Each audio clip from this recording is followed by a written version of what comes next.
आपका बेहद शुक्रिया कि कल शाम में आपने फ़ोन करके मेरी खैरियत और मुझसे दरियाफ़्त किया कि क्या हुआ, और आपने मुझे बताया कि आपने फ़ौरन पुलिस के आला अहदेदारों से बातचीत भी की।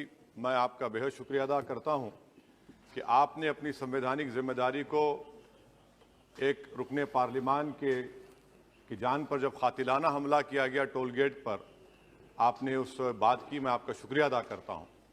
स्पीकर साहब, मैं मुख्तसर से यहाँ पर ये बात कहना चाहूँगा कि मुख्तलिफ सियासी पार्टियाँ मुख्तलिफ प्रदेश में इक़्तिदार पर हैं।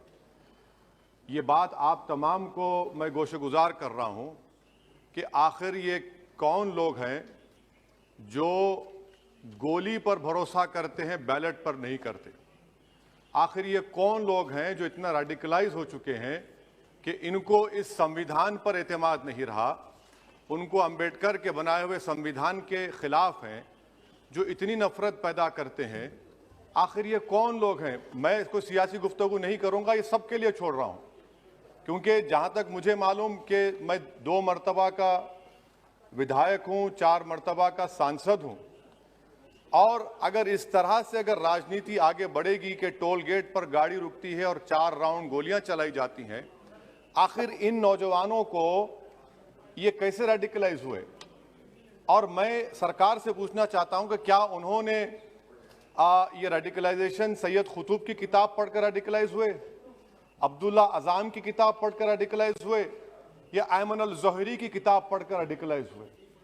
इसीलिए मैंने सरकार से 2015 में कहा था कि इंटरनल सिक्योरिटी डिपार्टमेंट MHA में, उसमें तमाम मज़ाहिब के लोगों का एक काउंटर रेडिकल सेल बनाइए आप। और सर, ये रेडिकलाइज हो चुके हैं तो भारत की इससे राइट विंग कम्युनिज्म और टेररिज्म बढ़ेगा। मैं आपसे अपील कर रहा हूं कि जो गलती NDA 1 में की थी, आप वही करने जा रहे हैं। आपको नुकसान होगा, आपकी सरकार को नुकसान होगा, देश को तो, देश की सालिमियत को खतरा तो पैदा हो रहा है। सर, मैं आपके जरिए से सरकार को यह भी बताना चाहूंगा कि जिन लोगों ने ये रेडिकलाइजेशन किया है, आप इस पर गौर करिए, इन पर UAPA क्यों नहीं लगाते आप? अगर कोई स्पीच देता है, अगर कोई फेसबुक पर किसी क्रिकेट मैच पर किसी टीम की तायीद करता है तो UAPA लगता है। एक सिटिंग MP के ऊपर UAPA नहीं लगेगा सर। मैं सरकार पर छोड़ता हूं।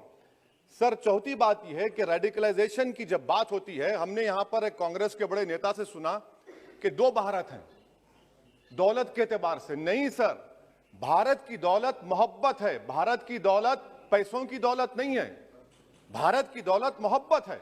हां, 2 भारत हैं, एक मोहब्बत पर जो पिछले कई बरसों से आबाद है, और एक नफरत पर भारत बन रहा है। तो क्या आप दौलत की भारत की मिसाल देंगे या मोहब्बत की भारत की मिसाल देंगे?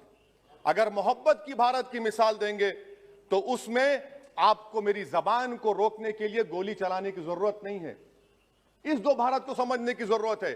सर, खत्म सर, मुझे खत्म सर सुनिए सर, मैंने करीब से 6 फीट से गोलियां देखी, मुझे बोलने दीजिए सर। हो सकता है कि कल दिन ना देखूं मैं। अगर मैं यहां पर नहीं बोलूंगा तो कहां बोलूंगा सर? आप मुझे प्लीज बोलने दीजिए। सर, मैं आपसे गुजारिश यह करना चाहूंगा कि आप हरिद्वार में, रायपुर में और इलाहाबाद प्रयागराज में मेरे बारे में क्या कहा गया? आपके NIB की रिपोर्ट है ना, आप क्यों छुपा रहे उसको?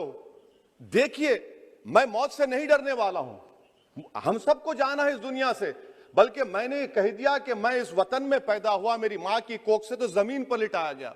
जब मेरी आंख बंद हो जाएगी तो इंशाल्लाह औरंगाबाद की जमीन मुझे दफनाया जाएगा। मगर मैं आपसे अपील करना चाह रहा हूं सरकार से सर, कि जो कुछ बातें की गई हैं उसको देखिए। मैं Z कैटेगरी सिक्योरिटी नहीं चाहिए मुझे, मैं हरगिज नहीं चाहिए मुझे। मैं 94 से पॉलिटिक्स में हूं। मैं आजाद जिंदगी गुजारना चाहता हूं। मैं घुटन के साथ जिंदा नहीं रह सकता इस दुनिया में। मुझे जिंदा रहना है तो अपनी आवाज उठाना है, मुझे जिंदा रहना है तो सरकार किसी के उनके खिलाफ बोलना है, और अगर गोली लगती है तो मुझे कबूल है, मगर मैं घुटन की जिंदगी नहीं गुजार सकता सर। मेरा मानना यह है कि संविधान में अगर देश के गरीबों को, मजलूमों को, अल्पसंख्यक समाज को सिक्योरिटी मिलेगा तो मुझे मिलेगी। सर, आपकी चिंता हमें है ना सर। मैं सिक्योरिटी दे रहे हैं सर, आपको नहीं सर। देश के गरीब बचेंगे तो मैं बचूंगा। ओवैसी की जान इखलाक पीलू से बढ़कर नहीं है सर। ओवैसी की जान उस वक्त बचेगी जब गरीब की जान बचेगी। इसीलिए मैं आपके जरिए सरकार से अपील करना चाहूंगा कि सर, इस नफरत को खत्म करिए, इस नफरत को खत्म करिए और इस पर आप गौर करिए। मैं नहीं लूंगा सिक्योरिटी, मैं जेड कैटेगरी नहीं चाहता हूं सिक्योरिटी। मुझे ए कैटेगरी का शहरी बनाइए आप, मुझे ए कैटेगरी का शहरी बनाइए ताकि मेरी और आपकी जिंदगी बराबर हो।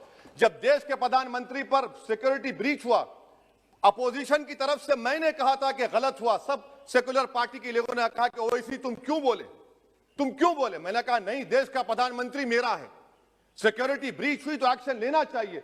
मगर 4 मर्तबा के एमपी पर कोई 6 फीट के फासले से 4-4 गोली चलाता है। मुझे मौत है, हम सबकी मौत है, मगर मैं इन गोली चलाने वालों से डर कर खामोश नहीं बैठने वाला हूं। और मैं दुआ करता हूं कि उत्तर प्रदेश में पुरअमन पोलिंग होगी इंशाअल्लाह। उत्तर प्रदेश की जनता गोली चलाने वालों का जवाब बैलेट से देगी, नफरत का जवाब मोहब्बत से देगी और कमजोरों को दबाने का जवाब हिस्सेदारी से देगी। मेरी आपसे गुजारिश है सर कि मुझे जेड कैटेगरी नहीं चाहिए, मैं रिजेक्ट करता हूं। आप इंसाफ करिए सर, उस पर यूएपीए लगाइए। और इनके दिमाग कौन है? 2 लोग रेकी करते हैं, उनको मालूम कि मैं मीरठ किठौर से आ रहा हूं उस टोल गेट पर, और 6 फीट के फासले पर गोली चलाते हैं। तो आप देख लीजिए सर, आप सरकार के हवाले, अगर आप इंसाफ करना चाहे आप इंसाफ कर सकते, मगर रेडिकलाइजेशन आपको नुकसान पहुंचाएगा और इससे राइट विंग टेररिज्म बढ़ेगा। शुक्रिया।